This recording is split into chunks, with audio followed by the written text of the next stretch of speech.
Hi guys, welcome back to my drama explainer.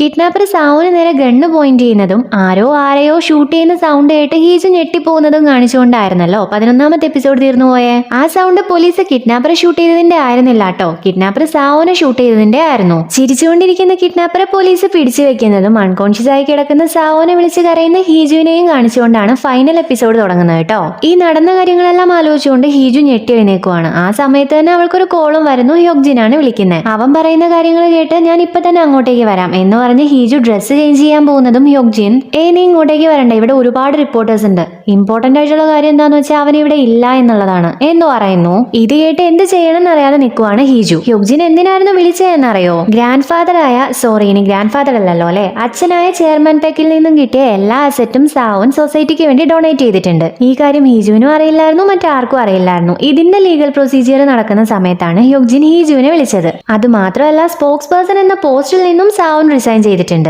അതായത് സാവുനെ കാണാനില്ല എന്ന് വെച്ചാൽ അവൻ എവിടെ പോയി എന്നോ എന്ത് ചെയ്യുന്നോ എന്നോ ഹീജുവിന് ഉൾപ്പെടെ ആർക്കും അറിയില്ല. പെട്ടെന്നൊരു സുപ്രഭാതത്തിലാണ് ഇതെല്ലാം സംഭവിച്ചതും. ഇപ്പൊ സംഘവും യൂരിയും ഓർഫനേജിലെ കുട്ടികളെ കൊണ്ട് ക്യാമ്പിന് വന്നിരിക്കുവാണ്. ഫുഡ് കഴിക്കാനിരിക്കുന്ന സമയത്ത് ഒരു ബോയ് യൂരിയോട് ഞാൻ കുറെ കഴിക്കട്ടെ എന്ന് ചോദിക്കുന്നു. അതിനെന്താ നീ ഒരുപാട് കഴിച്ചോ, എന്നാലല്ലേ നീ വളരുള്ളൂ എന്ന് യൂരിയും പറയുന്നു. ഞാൻ സംഘുവിനേക്കാ ഹൈറ്റ് വെക്കും, നല്ല ലുക്ക് ആവുകയും ചെയ്യും, അതുകൊണ്ട് ചേച്ചി സംഘുവിനെ കല്യാണം കഴിക്കരുത് കേട്ടോ എന്നാ ബോയ് പറയുന്നു. കൊച്ചാണെങ്കിൽ പോലും ആ പറഞ്ഞ കാര്യം സംഘുവിന് അത്രയ്ക്ക് അങ്ങോട്ട് പിടിക്കണില്ല. ഒരു ഡ്രിങ്കും ആ കുട്ടിയുടെ വായിൽ വെച്ച് കൊടുത്ത് നീ അത്ര പെട്ടെന്ന് വളരൊന്നും വേണ്ട, ഇതുപോലെ ക്യൂട്ടായിട്ടൊക്കെ അങ്ങ് ഇരുന്നാ മതി എന്ന് പറഞ്ഞ് ആ കുട്ടിയുടെ കവിളിൽ വെച്ചുവാണ് സംഘു ചെയ്യുന്നത്. ആ കുട്ടിയും സംഘുവും തമ്മിലുള്ള മത്സരം കണ്ട് ചിരിക്കുവാണ് യൂരി. ഇപ്പൊ സംഘു യൂരിയോട് സാവുൻ അവന്റെ അസറ്റ്സ് ഒക്കെ ഡൊണേറ്റ് ചെയ്ത് നീ അറിഞ്ഞില്ലേ, ഈ ഓർഫനേജിനും ഡൊണേഷൻ കിട്ടുന്നുണ്ട് എന്ന് പറയുന്നു. സാവുനാണോ ഡൊണേറ്റ് ചെയ്യുന്നത് എന്ന് യൂരി ചോദിക്കുന്നു. സംഘു ആരാണെന്ന് അറിയില്ല എന്നാണ് ഡയറക്ടർ പറഞ്ഞത്, പക്ഷേ സാവുൻ തന്നെ ആയിരിക്കും, അല്ലാതെ പിന്നെ ആരാ എന്ന് പറയുന്നു. അത് സമ്മതിച്ചു കൊടുത്ത യൂരി അവന്റെ അസറ്റ്സ് ഡൊണേറ്റ് ചെയ്തു, റിസൈൻ ചെയ്തു, അവൻ എവിടെയാണെന്ന് ആർക്കും അറിയേയില്ല. ഇതൊക്കെ കാണുമ്പോൾ പെക്സാവൻ എന്ന് പറയുന്ന ആൾ ഈ ലോകത്ത് നിന്നും ഇല്ലാതായതുപോലെയാണ് എനിക്ക് തോന്നുന്നത് എന്ന് പറയുന്നു. അത് സത്യം തന്നെയല്ലേ, പെക്സാവൻ മരിച്ചില്ലേ എന്ന് സംഘവും പറയുന്നു. പെക്സാവൻ മരിച്ചു എന്നതുകൊണ്ട് അവരെന്താണ് ഉദ്ദേശിച്ചത് എന്ന് ഒരു മാസം മുന്നേ ഉള്ള ഫ്ലാഷ് ബാക്കിലൂടെയാണ് കാണിക്കുന്നത്. അതായത് ഹീജുവിനെ കിട്ടിയില്ലേ, അതിനുശേഷം എന്താണ് സംഭവിച്ചതെന്നാണ് കാണിക്കുന്നത്. കാണാതായി 4 ദിവസം കഴിഞ്ഞതിന് ശേഷമാണ് ഹീജുവിനെ കണ്ടെത്തുന്നത്. ക്യുജിനെയും മിസ്റ്റർ മിന്നിനെയും ഹീജുവിന്റെ കേസിൽ അറസ്റ്റ് ചെയ്തിട്ടുണ്ട്. മിസ്റ്റർ മിന്നായിരുന്നു ഹീജുവിന്റെ കാർ പുഴയിലേക്ക് തള്ളിയിട്ടതും അവളുടെ ഫോൺ ഉൾപ്പെടെയുള്ള പേഴ്സണൽ ഐറ്റംസ് പുഴയുടെ പല ഭാഗങ്ങളിലായിട്ടിട്ട് അതൊരു ആക്സിഡന്റ് പോലെ കാണിച്ചതും എല്ലാം. പിന്നെ ഇതിനെല്ലാം കാരണക്കാരനായ കിഡ്നാപ്പറിന്റെ കാര്യത്തിലും തീരുമാനമായിട്ടുണ്ട്. കിഡ്നാപ്പർ സാവുന് ഷൂട്ട് ചെയ്തതിന്റെ തൊട്ടു പുറകെ തന്നെ പോലീസ് കിഡ്നാപ്പറെ ഷൂട്ട് ചെയ്ത് കൊല്ലുവാണ് ചെയ്തത്. കിഡ്നാപ്പർ മരിച്ച ന്യൂസ് ജയിലിൽ ഇരുന്നുകൊണ്ട് കാണുന്ന ക്യുജിൻ അവനെ ലോക്ക് ചെയ്തിട്ട സമയത്ത് സംഭവിച്ച ഒരു കാര്യമാണ് ഓർക്കുന്നത്. കുഞ്ഞതിലെ ലോക്ക് ചെയ്തിട്ട സമയത്ത് വാതിൽ ഉറക്കാൻ പറഞ്ഞ് ബഹളം ഉണ്ടാക്കിയതുപോലെ തന്നെ ഇപ്പോഴും കിഡ്നാപ്പർ ചെയ്യുന്നുണ്ട്. ഇത് കേട്ടുകൊണ്ട് ക്യുജിൻ, ഞാൻ നിന്നോട് പറഞ്ഞിട്ടുണ്ടായിരുന്നില്ലേ, ഇനിയും എനിക്ക് നിന്നെ നഷ്ടപ്പെടുത്താൻ പറ്റില്ല. ചെറുപ്പത്തിൽ ഞാൻ നിന്നെ ഇതുപോലെ പ്രൊട്ടക്ട് ചെയ്തിട്ടുണ്ടായിരുന്നെങ്കിൽ ഒരിക്കലും എനിക്ക് നിന്നെ ഇങ്ങനെ നഷ്ടപ്പെടില്ലായിരുന്നു. ഞാൻ ഇപ്പോഴും നിന്നെ ലോക്ക് ചെയ്തിടുകയല്ല ചെയ്യുന്നത്, ഞാൻ നിന്നെ പ്രൊട്ടക്ട് ചെയ്യുവാണ് ചെയ്യുന്നത് എന്ന് കരഞ്ഞുകൊണ്ട് പറയുന്നു.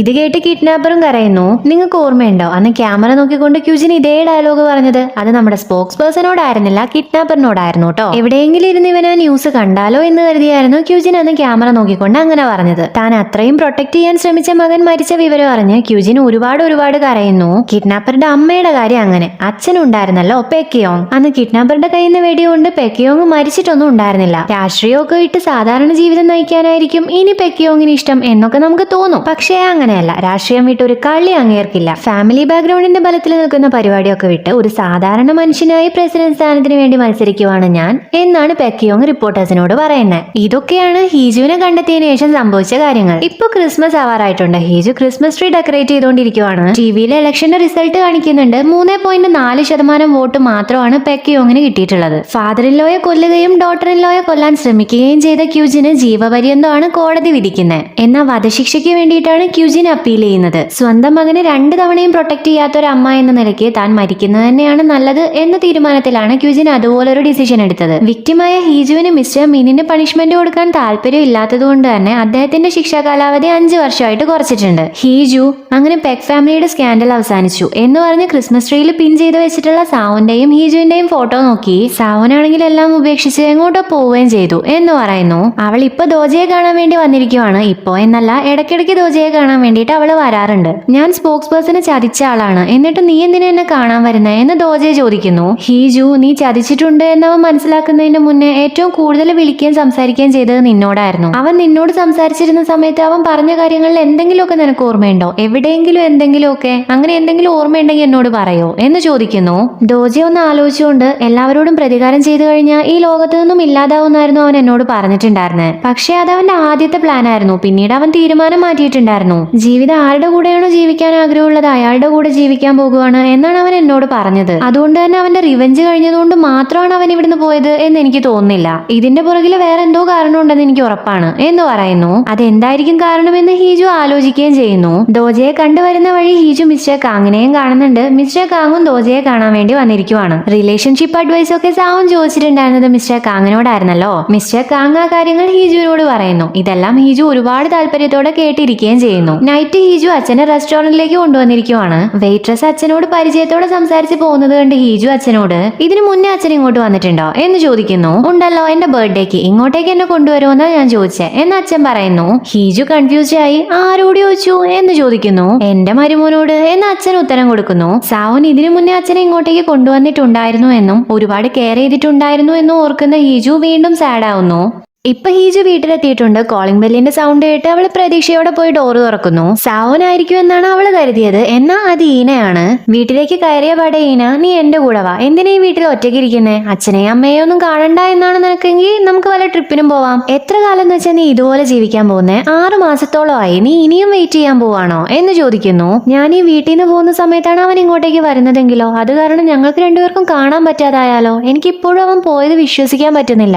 എന്നെ രക്ഷിച്ചതിന് ശേഷം ഞാൻ ഹോസ്പിറ്റലിലായിരുന്ന സമയത്ത് അവൻ എന്റെ കൂടെ ഉണ്ടായിരുന്നു. തളർന്നു പോയത് കാരണം ഞാൻ ദിവസങ്ങളോളം ഉറങ്ങിപ്പോയപ്പോ എപ്പോഴൊക്കെ ഞാൻ കണ്ണു തുറന്നിട്ടുണ്ടായിരുന്നു അപ്പോഴൊക്കെ അവൻ എന്റെ കൂടെ തന്നെ ഉണ്ടായിരുന്നു. എപ്പോഴത്തെയും പോലെ അവൻ എന്റെ അടുത്ത് തന്നെയായിരുന്നു ഉണ്ടായിരുന്നത് എന്ന് ഹീജു പറയുന്നു. വെടികൊണ്ട് സാവൻ എങ്ങനെയാ ഹീജുവിനെ നോക്കി ഹോസ്പിറ്റലിൽ ഇരിക്കുന്നേ? സാവനല്ലേ ഹോസ്പിറ്റലിൽ അഡ്മിറ്റ് ആവേണ്ട ആള് എന്ന് ചോദിച്ചാൽ സാവനെ കിഡ്നാപ്പർ ഷൂട്ട് ചെയ്തിട്ടില്ല. നമ്മളെ പേടിപ്പിക്കാൻ വേണ്ടി ഹീജു കണ്ട ഒരു സ്വപ്നം മാത്രമാണ് അത്. കിഡ്നാപ്പർ സാവനെ ഷൂട്ട് ചെയ്തതിനു ശേഷം ആയിരുന്നില്ല പോലീസ് കിഡ്നാപ്പറെ ഷൂട്ട് ചെയ്തത്. കിഡ്നാപ്പർ സാവന് നേരെ ഗണ്ണ് പോയിന്റ് ചെയ്ത സമയത്ത് തന്നെ പോലീസ് കിഡ്നാപ്പറെ ഷൂട്ട് ചെയ്തിട്ടുണ്ടായിരുന്നു. ആ സൗണ്ട് കേട്ടാണ് ഹീജു ഞെട്ടിയത്. അന്ന് ഹോസ്പിറ്റലിലായ സമയത്തെ കാര്യമാണ് ഇപ്പൊ ഹീജു ഈനയോട് പറയുന്നത്. ഹീജു ഉറക്കത്തിൽ എന്നെ തലോടി തന്ന സമയത്ത് അവന്റെ കയ്യിലുണ്ടായിരുന്ന ചൂട് എനിക്ക് ഇപ്പോഴും ഓർമ്മയുണ്ട്. അവൻ തിരിച്ചു വരുന്ന തന്നെയാണ് എനിക്ക് തോന്നുന്നത്. അപ്പൊ എങ്ങനെ എനിക്ക് വീട് വിട്ട് പോകാൻ പറ്റുക എന്ന് ചോദിക്കുന്നു. ഇതെല്ലാം കേട്ട് ഈന, അവനിനി തിരിച്ചു വരില്ല, കുറച്ചു കഴിഞ്ഞാൽ നീ തന്നെ എല്ലാം നിർത്തും, നിന്റെ ജീവിതം ജീവിക്കാൻ തുടങ്ങും എന്നൊക്കെയാണ് ഞാൻ വിചാരിച്ചത്. എന്നാൽ ഇതിപ്പോ ഒരു നിമിഷം പോലും നീ അവനെ കുറിച്ച് ഓർക്കാതിരിക്കുന്നില്ല എന്ന് പറയുന്നു. അതെന്താ അങ്ങനെ പറഞ്ഞ്? അവൻ എന്തുകൊണ്ടാ തിരിച്ചു വരാത്തതെന്ന് ചേച്ചിക്ക് അറിയോ അപ്പോ എന്ന് ഹീജു ചോദിക്കുന്നു. ഈന കാരണം പറയുന്നില്ല. അവനെ മറന്നേക്ക്, അവനിനി തിരിച്ചു വരില്ല, അത് മാത്രമേ എനിക്ക് നിന്നോട് പറയാൻ പറ്റൂ എന്ന് പറയുന്നു. ഹീജു വീണ്ടും വീണ്ടും റീസൺ ചോദിച്ചുകൊണ്ടിരിക്കുവാണ്. ഈന, ഞാൻ എത്ര പറഞ്ഞാലും നീ കേൾക്കില്ല എന്ന് എനിക്കറിയാം, എന്നാലും നീ ഹാപ്പിയായി കാണാനാണ് ഞാൻ ആഗ്രഹിക്കുന്നത് എന്ന് പറയുന്നു. അവനുണ്ടെങ്കിൽ മാത്രമേ ഞാൻ ഹാപ്പി ആവുള്ളൂ, എനിക്ക് അവനെ ഒരുപാട് മിസ് ചെയ്യുന്നുണ്ട് എന്ന് പറഞ്ഞ് കരയുന്ന ഹീജുവിനെ എന്തു പറഞ്ഞ് സമാധാനിപ്പിക്കണമെന്ന് അറിയാതെ നോക്കി നിൽക്കാൻ മാത്രമേ ഈനയ്ക്ക് സാധിക്കുന്നുള്ളൂ. അങ്ങനെ അന്ന് ഈന പോയതിനു ശേഷമാണ് 604 വെച്ച് സ്റ്റാർട്ട് ചെയ്യുന്ന ഒരു നമ്പറിൽ നിന്നും ഹീജുവിന് കോള് വരുന്നത്. ഓപ്പോസിറ്റുള്ള ആളൊന്നും സംസാരിക്കുന്നില്ല. ആ കോള് കട്ടാവുകയും ചെയ്യുന്നു. സോ ഹീജു പെട്ടെന്ന് തന്നെ ആ നമ്പറിലേക്ക് തിരിച്ചു വിളിക്കുന്നു. എന്നാൽ ആ കോള് കണക്ട് ആവുന്നില്ല. 604 എന്ന് പറയുന്നത് ഏത് കൺട്രിയുടെ കോഡാണെന്നാണ് അടുത്തതായിട്ട് ഹീജു സെർച്ച് ചെയ്ത് നോക്കുന്നത്.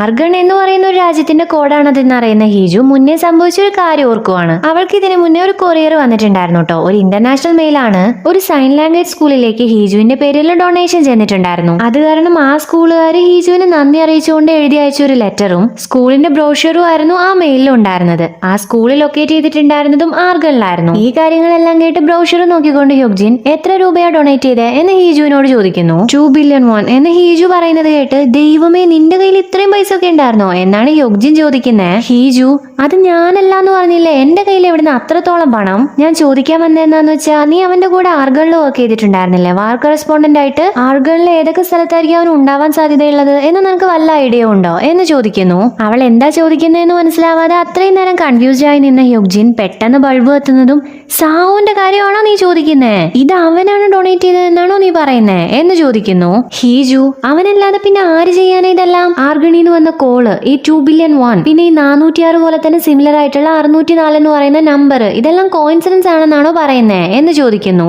നീ പറയുന്നത് എന്താണെന്ന് എനിക്ക് മനസ്സിലാവുന്നില്ല. ഇനിയിപ്പോ എനിക്ക് ആർഗണിലെ സ്ഥലങ്ങൾ അറിയാന്ന് തന്നെ നീ വിചാരിക്കുക. നീ പോകും പോകും അങ്ങോട്ടേക്ക്. യുദ്ധം നടക്കുന്ന സ്ഥലമാണ് അവിടെ, അങ്ങോട്ടേക്ക് പോയാൽ നീ കൊല്ലപ്പെടാൻ വരെ സാധ്യതയുണ്ട് എന്ന് യോഗ്ജിൻ പറയുന്നു. അവനെ വെയിറ്റ് ചെയ്ത് ഇവിടുന്ന് മരിക്കുന്നതും അവിടെ പോയി വെടികൊണ്ട് മരിക്കുന്നതും ഒക്കെ എനിക്ക് സെയിം ആണ്. അതുകൊണ്ട് നിനക്ക് എന്തെങ്കിലും അറിയാമെങ്കിൽ എന്നോട് പറ എന്നാണ് ഹീജു അതിന് ഉത്തരം കൊടുക്കുന്നത്. ഇതറിയാതെ ഹീജു ഇനി അവിടുന്ന് പോകില്ല എന്നാണ് അവളുടെ സംസാരത്തിൽ നിന്നും യോഗ്ജിന് മനസ്സിലാവുന്നത്. സോ അവൻ അറിയാവുന്ന കാര്യങ്ങൾ പറയുന്നു. സൺസെറ്റ്, നീ അവന്റെ ലോക്ക് സ്ക്രീൻ കണ്ടിട്ടില്ലേ? അവൻ ഈ സൺസെറ്റ് എന്ന് വെച്ചാൽ ഒരുപാട് ഇഷ്ടമാണ് എന്ന് യോഗ്ജിൻ അവളോട് പറയുന്നു. ഹീജു ആർഗണിലേക്ക് വരികയും ചെയ്യുന്നു. ഞങ്ങൾ ആർഗണിലായിരുന്ന സമയത്ത് സൺസെറ്റ് കാണാൻ വേണ്ടി അവൻ ധൃതി പിടിച്ചു പോകുമായിരുന്നു. സൺസെറ്റ് കാണാൻ പറ്റിയ ഒരു അടിപൊളി സ്പോട്ടും അവിടെ ഉണ്ട്. ആ സൺസെറ്റിന്റെ ഫോട്ടോ തിരിച്ചും മറിച്ചും ഒക്കെ എടുക്കലായിരുന്നു അവന്റെ ഹോബി എന്നായിരുന്നു യോഗ്ജിൻ അവളോട് പറഞ്ഞിട്ടുണ്ടായിരുന്നത്. എയർപോർട്ടിലെത്തി അവിടുത്തെ ആകാശം കാണുന്ന ഹീജു കുഞ്ഞതിലെ സാവോൻ അവളെ എടുത്തു നടന്ന സമയത്ത് ആകാശം നോക്കിക്കൊണ്ട് സാവോൻ, റെഡ് കളർ ആയിട്ടുണ്ടല്ലോ, ഇപ്പൊ നിന്റെ കവിള് പോലെ ഉണ്ട് കാണാൻ എന്ന് പറഞ്ഞ് നടന്നത് ഓർക്കുവാണ്. ആ സമയത്ത് ആകാശത്തിന് ഏത് കളറായിരുന്നു ഉണ്ടായിരുന്നത് അതേ കളർ തന്നെയാണ് ഇപ്പോഴും ഉള്ളത്. ഹീജു നേരെ അവളുടെ പേരിൽ ഡൊണേഷൻ ചെന്നിട്ടുണ്ടായിരുന്നു എന്ന് പറഞ്ഞില്ലേ, ആ സ്കൂളിലേക്ക് വരുന്നു. അവിടെയുള്ള കുട്ടികളെ ഒന്ന് കണ്ടതിന് ശേഷം ഹീജു ഇപ്പൊ ഡയറക്ടറോട് സംസാരിക്കുവാണ്. സാവോന്റെ ഫോട്ടോ കാണിച്ചു കൊടുത്തുകൊണ്ട് അവള്, ഈ വ്യക്തിയായിരുന്നു എന്റെ പേരിൽ ഡൊണേറ്റ് ചെയ്തത് എന്ന് ചോദിക്കുന്നു. ഞങ്ങൾക്ക് നിങ്ങളുടെ പേരിൽ ഡൊണേഷൻ കിട്ടിയിട്ടുണ്ട് എന്നത് ശരിയാണ്, പക്ഷെ ആരും നേരിട്ട് വന്ന് ചെയ്തതൊന്നും ആയിരുന്നില്ല എന്ന് ഡയറക്ടർ പറയുന്നു. സോ അവൾ ആ കാര്യം വിട്ട് ഇവിടെ സൺസെറ്റ് കാണാൻ പറ്റിയ ഏറ്റവും നല്ല സ്പോട്ട് ഏതാ എന്ന് ചോദിക്കുന്നു. സ്പോട്ട് ഏതാണ് എന്ന് അദ്ദേഹം പറഞ്ഞു കൊടുക്കുന്നു. കൂടെ തന്നെ, പക്ഷെ ഇപ്പൊ അങ്ങോട്ടേക്ക് പോകാൻ പറ്റില്ല, അവിടെ നിറയെ കലാപക്കാരാണ്, അങ്ങോട്ടേക്ക് പോയാൽ നിങ്ങൾ മരിച്ചു പോകും എന്ന് വാൺ ചെയ്യുന്നു. എന്നാൽ ഹീജുവിന് ആ വാണിംഗ് ഒന്നും ഏറ്റിട്ടില്ല. അവൾ ആ സ്ഥലത്തേക്ക് വരുന്നു. പട്ടാപ്പകല് വെള്ള ഷർട്ട് ഇട്ട് സ്കാർഫും കെട്ടി ഫാഷൻ ഷോയ്ക്ക് വരുന്നത് പോലെ ഒരു യുദ്ധഭൂമിയിലേക്ക് വന്നാൽ അവള് പിടിക്കപ്പെടില്ലേ എന്ന് നമുക്ക് തോന്നും. പക്ഷേ ഹീജുവിന് അത് തോന്നിയിട്ടുണ്ടായിരുന്നില്ല. ആ സ്പോട്ട് കണ്ട സന്തോഷത്തിൽ അങ്ങോട്ടേക്ക് കയ്യും വീശി പോകുന്ന ഹീജുവിന്റെ മുന്നിലേക്ക് ആക്രമികൾ ചാടി വീഴുവാണ്. അങ്ങനെ അവളുടെ കാര്യത്തിൽ തീരുമാനമാവുന്നു. കയ്യും കണ്ണും ഒക്കെ കെട്ടി ഇപ്പൊ അവളെ എങ്ങോട്ടേക്കോ കൊണ്ടുപോകുവാണ്. അവളെ മാത്രമല്ല അവളുടെ കൂടെ വേറെയോ ആളുകളുണ്ട്. ഗണ്ണൊക്കെ പിടിച്ചുകൊണ്ട് രണ്ട് ആക്രമികളും ആ വണ്ടിയിലുണ്ട്. കുറച്ചു ദൂരം മുന്നോട്ട് ചെല്ലുന്നതും വണ്ടി നിൽക്കുവാണ്. എന്താണ് സംഭവിച്ചതെന്ന് അവർക്ക് അറിയുന്നില്ല.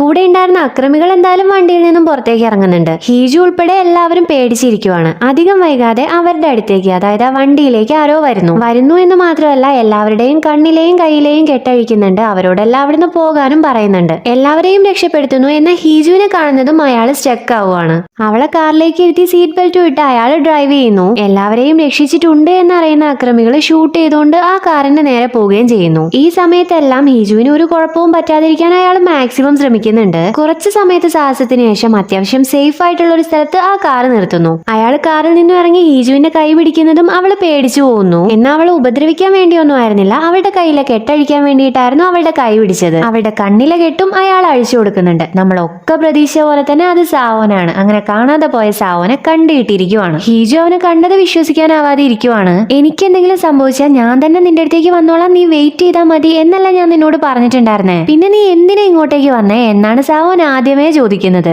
വീണ്ടും അക്രമികളുടെ വാഹനങ്ങൾ അതിലൂടെ പോകുന്നുണ്ട്. സോ സാവോൻ ഹീജുവിനെ കാറിൽ നിന്നും പുറത്തേക്ക് ഇറക്കി അവരിൽ നിന്നും മറിഞ്ഞിരിക്കുന്നു. അവര് പാസ് ചെയ്ത് പോയിട്ടുണ്ട് എന്ന് ഉറപ്പായതിനു ശേഷം സാവോൻ, എത്ര തവണ നീ കാരണം ഞാൻ എന്റെ പ്ലാൻ ചേഞ്ച് ചെയ്തിട്ടുണ്ട് എന്ന് നിനക്കറിയോ? പ്ലാൻ ചേഞ്ച് ആയിട്ടുണ്ടെന്നല്ല, നീ എപ്പോഴൊക്കെ ഇൻവോൾവ് ആയിട്ടുണ്ടോ അപ്പോഴൊന്നും എന്റെ പ്ലാൻസ് വർക്ക്ഔട്ട് ആയിട്ടില്ല.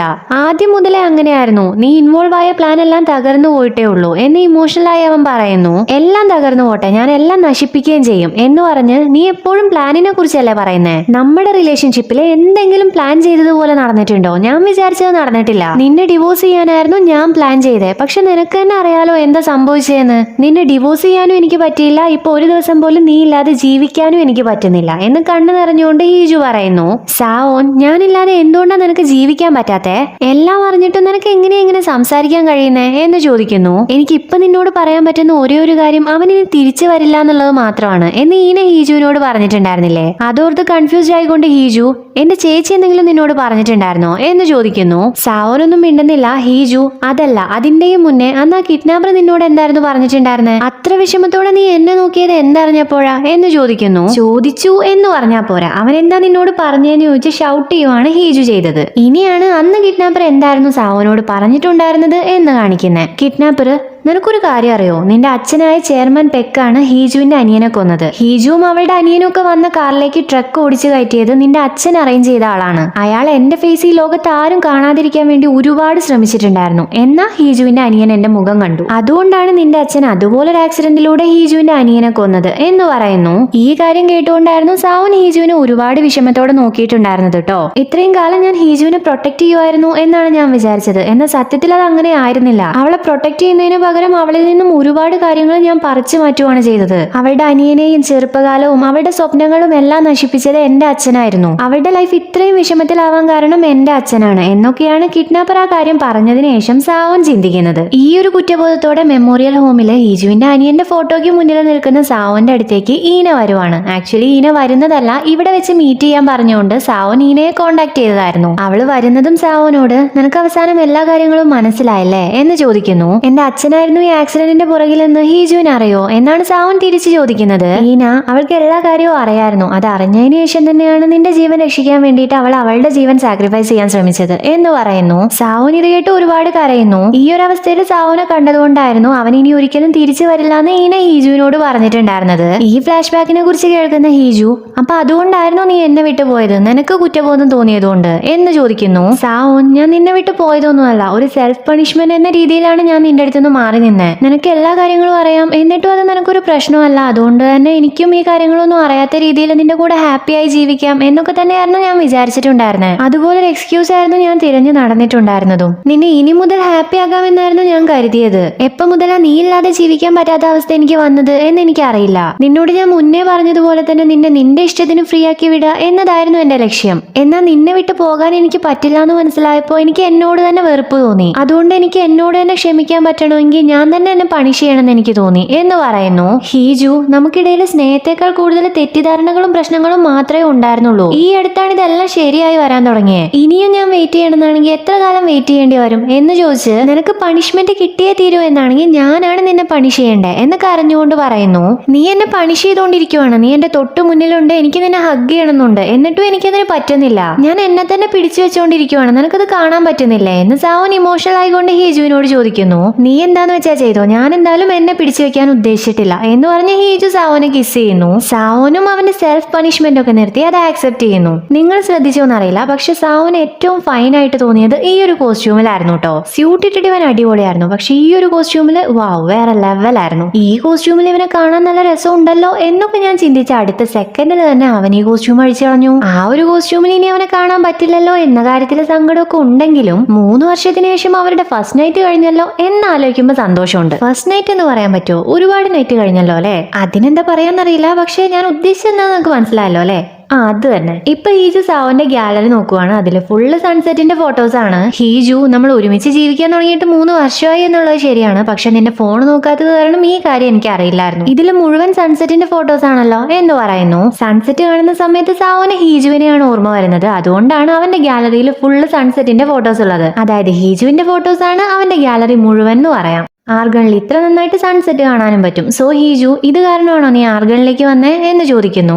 ആർഗൺ നീ ഉണ്ടായിരുന്ന കൊറിയയിൽ നിന്നും ഒരുപാട് ദൂരെയാണ്, പക്ഷേ ഇവിടുത്തെ ആകാശത്തിൽ എനിക്ക് നിന്നെ കാണാൻ പറ്റും. പക്ഷെ ഇതുപോലെ നിന്നെ കാണാൻ പറ്റുമെന്ന് ഞാൻ വിചാരിച്ചിട്ടുണ്ടായിരുന്നില്ല എന്ന് സാവോൻ പറയുന്നു. ഹീജു 604 വെച്ച് സ്റ്റാർട്ട് ചെയ്യുന്ന നമ്പറിൽ നിന്നും കോൾ ചെയ്തിട്ടുണ്ടായിരുന്നത് നീ തന്നെയാണോ എന്ന് സാവോനോട് ചോദിക്കുന്നു. അന്ന് നീ ഒരുപാട് കരയുന്നത് ഞാൻ സ്വപ്നം കണ്ടു, അതുകൊണ്ട് എന്ന് പറഞ്ഞ സാവോൻ സത്യം പറഞ്ഞാൽ ഇപ്പൊ ഞാൻ പറഞ്ഞത് ഒരു എക്സ്ക്യൂസ് മാത്രമാണ്. എനിക്ക് നിന്നെ സൗണ്ട് കേൾക്കണമെന്ന് തോന്നി, അത് കാരണം ഞാൻ വിളിച്ചത്. പക്ഷെ ആ ഒരു കോള് കാരണം നീ ഇവിടെ വന്ന് നിൽക്കുമെന്ന് ഞാൻ പ്രതീക്ഷിച്ചിട്ട് പോലും ഉണ്ടായിരുന്നില്ല എന്ന് സാവോൻ പറയുന്നു. പിന്നെ ആ 2 ബില്യൺ ഡൊണേറ്റ് ചെയ്തതും സാവോൻ തന്നെയാണ് കേട്ടോ. അന്ന് ഹീജു അവരുടെ മാരേജിന്റെ കോൺട്രാക്ട് കൊടുത്ത സമയത്ത് കുറച്ച് കാര്യങ്ങൾ പറഞ്ഞിട്ടുണ്ടായിരുന്നില്ലേ. 1 ഗ്രൂം ഡിവോഴ്സ് ഇനിഷ്യേറ്റ് ചെയ്യാൻ പാടില്ല, 2 ഒരു സാഹചര്യത്തിലും ഡിവോഴ്സ് കിട്ടാനേ പോകുന്നില്ല, 3 എല്ലാവരോടും വിവാഹം കഴിഞ്ഞ കാര്യം അറിയിക്കണം എന്നൊക്കെ പറഞ്ഞിട്ട് അതിലേതെങ്കിലും ഒന്ന് വയലേറ്റ് ചെയ്തിട്ടുണ്ടെങ്കിൽ 2 ബില്യൺ പെനാൽറ്റി ആയിട്ട് കൊടുക്കണം എന്നല്ലേ അവള് പറഞ്ഞിട്ടുണ്ടായിരുന്നേ. സാവോൻ ആ 2 ബില്യൺ ഞാൻ നിനക്ക് തരുന്ന ഫൈനാണ്, കാരണം ഞാൻ ബ്രേക്ക് ചെയ്യാൻ പോവാണ്. പെക്സാവോൻ ഹീജുവിനെ ഡിവോഴ്സ് ചെയ്യാൻ പോവാണ് എന്ന് പറയുന്നു. ഹീജു ഞെട്ടിക്കൊണ്ട് നീ എന്താ പറഞ്ഞേ എന്ന് ചോദിക്കുന്നു.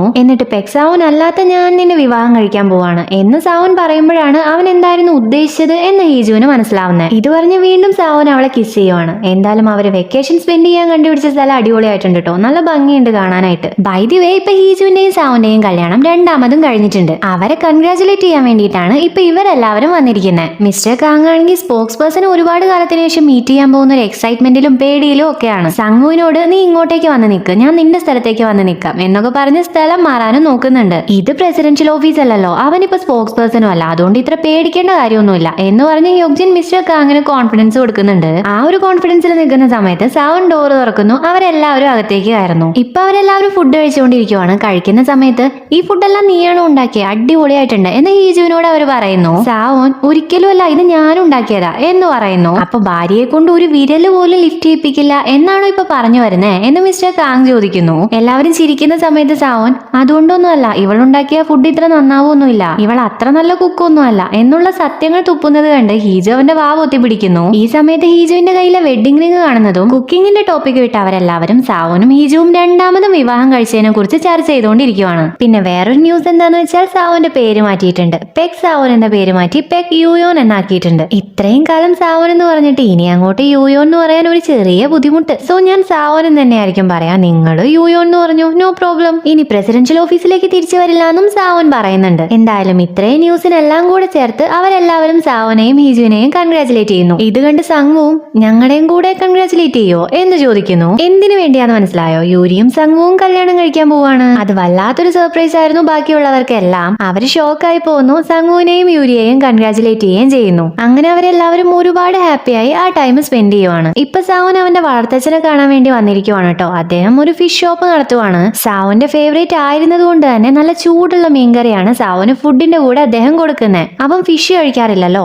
കിഡ്നാപ്പർ അന്ന് മുക്കിക്കൊല്ലാൻ ശ്രമിച്ച ഇൻസിഡന്റ് കണ്ടതിന് ശേഷമാണ് അവൻ ഫിഷ് കഴിക്കാതെ ആയത്. ഈ കാര്യം സാവോൻ വളർത്തച്ഛനോട് പറയുന്നു. എന്നാൽ പിന്നീട് സാവോൻ ആ മീൻകറി കഴിക്കുവാണ്. അത് കഴിക്കുന്നു എന്ന് മാത്രമല്ല അവൻ ഒരുപാട് ഇഷ്ടാവുകയും ചെയ്യുന്നു. അവന്റെ വളർത്തച്ഛനും സന്തോഷത്തോടെ അവന് ഫുഡ് കൊടുക്കുന്നു. ഹീജു ആണെങ്കിൽ ഇതേ സമയം അവളുടെ അമ്മയെയും സ്റ്റെപ്പ് ഫാദറെയും കാണാൻ വന്നിരിക്കുവാണ്. കല്യാണത്തിന്റെ കാര്യം പറയാത്തത് കൊണ്ടും ആ യുദ്ധം നടക്കുന്ന സ്ഥലത്തേക്ക് ഒറ്റയ്ക്ക് പോയതുകൊണ്ടും ഒക്കെ അമ്മയ്ക്ക് ഹീജുവിനോട് ചെറിയൊരു ദേഷ്യമുണ്ട്. ഈ കാര്യം അമ്മ അവളോട് പറയുകയും ചെയ്യുന്നു. സ്റ്റെപ്പ് ഫാദർ അമ്മയോട് നീയല്ല ഹീജു ചിരിക്കുന്നത് കണ്ടിട്ടില്ല എന്ന് പറഞ്ഞ് ഇപ്പൊ നോക്ക് അവൾ ചിരിച്ചുകൊണ്ടിരിക്കുവോ, അവളിപ്പോ ഹാപ്പിയോ ആണ്, ഇതിൽ കൂടുതൽ ഇപ്പൊ എന്താ വേണ്ടേ എന്ന് ചോദിക്കുന്നു. ഇത് കേൾക്കുന്നതും അമ്മയ്ക്കും ആശ്വാസമാവുന്നു. അവളോട് ഹാപ്പി ആയിട്ട് ഇരിക്കാൻ പറഞ്ഞ് വിഷ് ചെയ്യുകയും ചെയ്യുന്നു. അവളെ എന്തിനും ഏതിനും ടോർച്ചർ ചെയ്തിരുന്ന അമ്മ ഇപ്പൊ എന്തായാലും ഒരുപാട് മാറിയിട്ടുണ്ട്. അവരോട് സംസാരിച്ചിറങ്ങുന്ന ഹീജു ഇപ്പൊ ഈനയെയും കാണുന്നു. ഈന, ഞാൻ തിരിച്ചു വന്നതിന് ശേഷം നിന്നോട് അടുക്കാനായിരുന്നു ഞാൻ ശ്രമിച്ചിട്ടുണ്ടായിരുന്നേ, പക്ഷെ അതെനിക്ക് ഒരുപാട് ബുദ്ധിമുട്ടായിട്ടാണ് തോന്നിയത്. പിന്നെ ചിന്തിച്ചപ്പോഴാണ് എനിക്കൊരു കാര്യം മനസ്സിലായത്. നിന്നോട് ചെയ്ത തെറ്റിനൊന്നും ഞാൻ ക്ഷമ ചോദിച്ചിട്ടുണ്ടായിരുന്നില്ല. അതായിരുന്നു ഹീജുവായിട്ട് ക്ലോസ് ആവാൻ ശ്രമിക്കുന്നതിന് മുന്നേ ഞാൻ ചെയ്യേണ്ടിയിരുന്നത് എന്ന് പറഞ്ഞ് ഹീജുവിനോട് സോറി പറയുന്നു. ഹീജു ഈനയ്ക്ക് ക്ഷമിച്ചു കൊടുക്കുന്നുണ്ടെന്ന് മാത്രമല്ല കഴിഞ്ഞതെല്ലാം മറന്ന് ഹാപ്പി ആയിട്ട് ജീവിക്കാനും ഈനയോട് പറയുന്നുണ്ട്.